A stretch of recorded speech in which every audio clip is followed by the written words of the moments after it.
Do you want to know what are 5 things that you need to do in order to not hire me? Stay tuned. It's Gripe Session time with your host, George Wanaka. It's about nothing.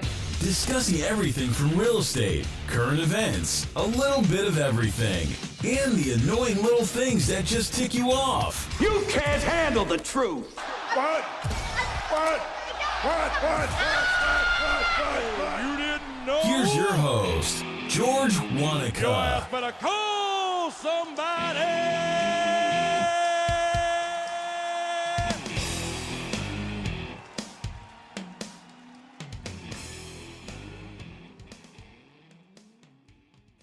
My name is George S. Wanaka. I am a local realtor right here in Staten Island, New York. I'm a local real estate person, but I'm going to tell you the 5 things that you got to do in order to not hire me as a realtor. You want to make sure you stay to the end to see what the last thing is, because the last thing might shock you a little bit. Let's get right into it. Number 5. The first thing that you're going to need to do in order to not hire me as a realtor or a real estate professional is start to understand how the social media platforms work when marketing your property. Now, agents, we have an idea of how those marketing things work. We have an idea of not only from the social media perspective, but also all of the other marketing tools that we use at our disposal. So you've got to make sure that you do enough research and enough time invested into it in order to make sure that you know what you're doing in order to get your properly exposed. Number 4 is real simple. Like just we talked about social media, we've got to talk about your internet presence. How is your property being found online? What is the reaction that's getting from the general public? All of the other wonderful syndicated websites that are out there, right? We all know them. We're not going to say their names. Zillow stinks. Well, with that being said, you got to make sure that the property is being exposed, regardless of whether you like the site, whether you don't like the site. One of the sites, though, that you are not going to have access to is the local MLS, where all of these realtors have clients that are looking for properties. So because you're going to be out there completely separate from any of those agents, your property might not be exposed to the best way. But if you don't care about that, then that's fine. Be on those other websites. But you're also limiting your buyer pool off of that main site to just these other syndicated sites. So it's important to understand that, but you want to make sure you have knowledge how those sites work. Number 3, one really, really big key to make sure is, quite frankly, you have a very big understanding of mortgages and the mortgage process. What programs are out there for your property that would fit your property? Can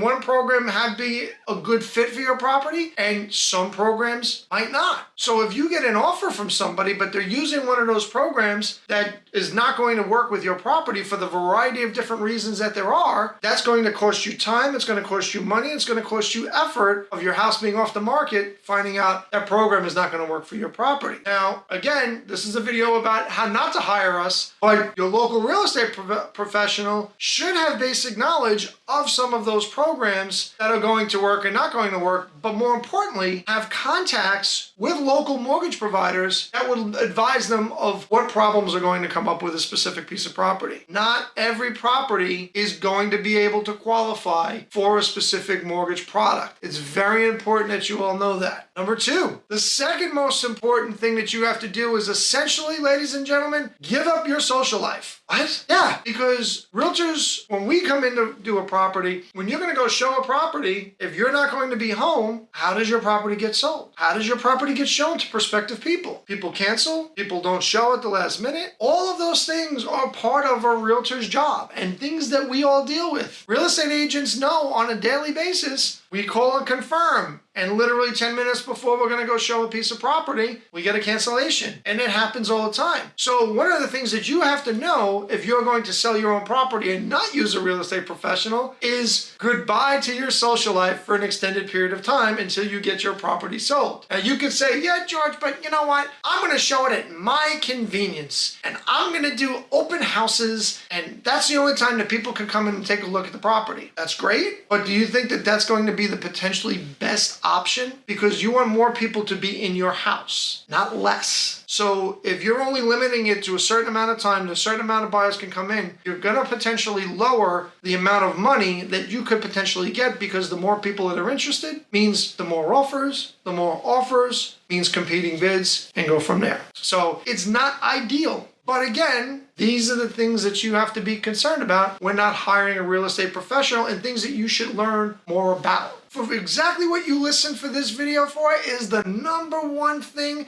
that if you don't want to hire me as a real estate professional, this is something that you cannot 100% must do. You have to be able to look at your house objectively. You cannot love your house any longer. What? Well, I'm George, I'm moving. That's why I'm moving. No, you could be moving for a lot of different reasons. But ladies and gentlemen, here's the difference between you trying to do this on your own and a professional doing it. This is your property. This is your home. This is where you raised your children. This is where you had many family parties. There are emotional attachments to your home. When somebody comes in with an offer that is not up to your liking, you might get a little agitated. You're going to get emotional. How dare they? Etc., etc., etc. With a professional, we understand the attachment, but it's our job to be able to show you the reasons why offers might be the way that they are, whether you like them or whether you don't. So we are not emotionally attached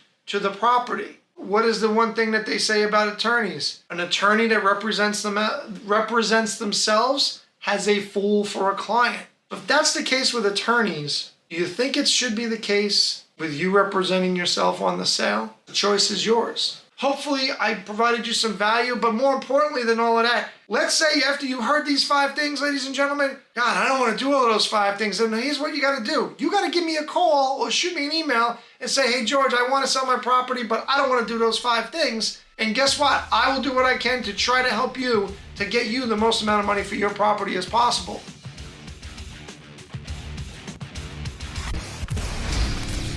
Thanks for listening to The Gripe Session. Please follow us on YouTube, Facebook, and Instagram.